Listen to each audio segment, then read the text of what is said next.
నాకు నమ్మకం అది చెప్పాను. ఎట్లో ఆ రోజు నుంచి ఈ రోజు వరకు చేదోడు వాదోడుగా అవుతున్నాడు.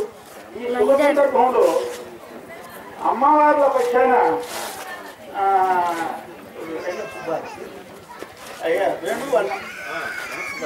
కేతా రంగ సుబ్బారెడ్డి ఆమె సుబ్బమ్మ ఆమెను వేదిక మీదకి వచ్చి అమ్మవార్ల పక్షాన కూర్చొని ఈ కళ్యాణం కొంత జరిపించవలసిందిగా కోరుతున్నాను. అందరూ వచ్చిన వాళ్ళందరూ ఈ కళ్యాణాన్ని వీక్షించి మధ్యాహ్న భోజనం ప్రసాదం స్వీకరించి ఆనందంగా వెళ్ళవలసిందిగా కూర్చుంటాను. ఈ కళ్యాణ ప్రాశస్త్యము, ఈ కళ్యాణం యొక్క గొప్పతనము, గణాధిపతి యొక్క గొప్పతనము చెప్పడానికి అష్టావధారి పడిగట్టు వీరబ్రహ్మేంద్రం అని ఆయన వస్తున్నాడు. ఇక్కడ ముందు కళ్యాణం 3:12 గంటలకు అబ్దుల్ లగ్నంలో వేసేస్తే తర్వాత కార్యక్రమం కూడా తర్వాత సజావుగా జరుగుతుంది. మంచి ప్రవచనాలు కూడా వింటారు. కాబట్టి కళ్యాణాన్ని ప్రారంభించవలసిందిగా శ్రీ స్వాముల వారిని, అర్చక స్వాముల వారిని కోరుతూ ఉన్నాను.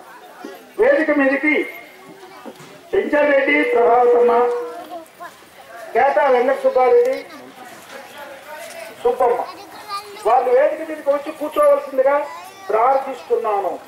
కోరడం కాదు, ప్రార్థిస్తున్నాను. త్వరగా మీరు వచ్చి వేదిక మీద కూర్చుంటే కార్యక్రమం జరుగుతాం. మీరు వేదిక మీదకి ఎక్కితే ఎక్కడ ఎవరు కూర్చోవాలనేది అర్చక స్వాముల వారు చెప్తాడు.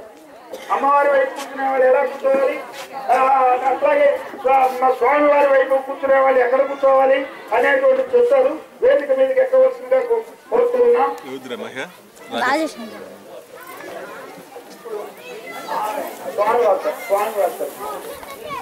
అమ్మవారి తరఫున అదిగో ఆయన భార్య, ఇదిగో వెనక సుబ్బమ్మ గారు, వాళ్ళిద్దరూ అమ్మవారి తరఫున. చెంచల్ రెడ్డి గారు ఇప్పుడు వస్తారు, ఎక్కడ పోయినట్టున్నారు. చెంచల్ రెడ్డి గారు ఎక్కడ ఉన్నా కానీ అయినా ఉన్నారు, మా అందరికంటే ముందే ఉన్నారు. చెంచల్ రెడ్డి గారు, ప్రభావతమ్మ గారు వేదిక మీద ఉన్నారు. వాళ్ళని ఇప్పుడు అర్చక స్వాములు వాళ్ళు ఎవరిని ఎక్కడ కూర్చోబెట్టాలో వాళ్ళకి తగినటువంటి సంస్కృతి స్థానాల్లో కూర్చోబెట్టి కార్యక్రమాన్ని దిగ్విజయంగా ప్రారంభించవలసిందిగాను, దిగ్విజయంగా ముగించవలసిందిగాను కోరుతూ ఉన్నాను. త్వరగా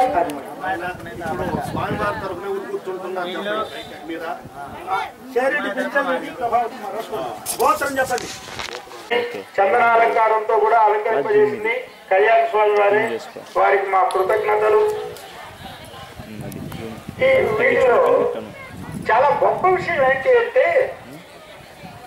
మళ్ళీ ఎన్నిసార్లు గ్రామస్తులు స్వామివారు మీరు పూజ ప్రారంభిస్తున్నారని నేను చిన్నగా మాట్లాడుతూ ఉంటారు.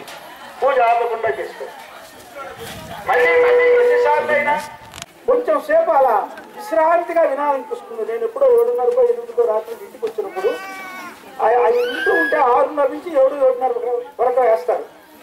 ఈ మధ్య భజన కీర్తనలు వేస్తున్నారు. ఎక్కడో ప్రసిద్ధి చెందినటువంటి వాళ్ళ భజన కీర్తనలు ఎంత శుభ్రంగా ఉన్నాయో హాయిగా వినడానికి. ఆ బిడ్డను అన్నటువంటి తల్లిదండ్రుల పుణ్యమేమో మాకు తెలియదు. ఒక మంచి వాతావరణాన్ని గ్రామస్తులందరికీ వినిపిస్తూ ఉన్నాడు ఆ బిడ్డ. అలాగే నాగిరెడ్డి ఫాలో అవుతున్నాడు, భజనకు లీడర్గా ఉన్నాడు, భజన చక్కగా చేస్తున్నాడు. ఈ వాతావరణాన్ని గ్రామానికి ఏర్పాటు చేశాడు.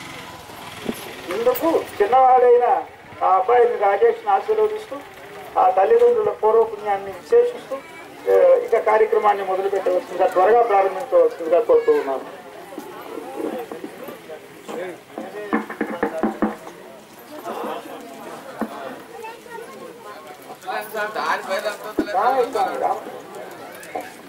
మేము కోరిన వెంటనే ఆత్మకూరు కృష్ణమందిరం స్వామి రామయ్య స్వామి గారు, అయ్యా మీరు కూడా వచ్చి కొంచెం సహకరించండి, గణాధిపతికి పెళ్లి చేసుకున్నాం అని మేము కోరిన వెంటనే కృష్ణమందిరం స్వామి ఆయన మన కళ్యాణ స్వామికి సహకారిగా ఉంటూ ఉంటాడు.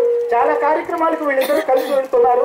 అలాగే మన దక్షిణాస్వామిని కూడా వీళ్ళ బ్యాచ్లో కలుపుకొని వెళ్ళిపోతూ ఉన్నారు. నేను ఎంత ఆనందిస్తున్నానంటే అంతా ఇంత ఆనందం కాదు. మా కార్యక్రమాలలో వాళ్ళు సహకరిస్తున్నారు, వాళ్ళ కార్యక్రమాలలో మా పురోహితులు కూడా సహకరిస్తున్నారు. దీన్ని చాలా సుహృద్భావ వాతావరణం, ఈ వాతావరణాన్ని తీసుకొచ్చినటువంటి ముందు ముఖ్యంగా చెప్పాల్సింది కళ్యాణ స్వామి వారికి కూడా చిన్న బిడ్డ అయిన కృతజ్ఞతలు తెలియజేస్తూ ఉన్నాను. మేము పిలిచిన వెంటనే వచ్చినటువంటి రామయ్య స్వామి వారికి కూడా కృతజ్ఞతలు తెలియజేస్తూ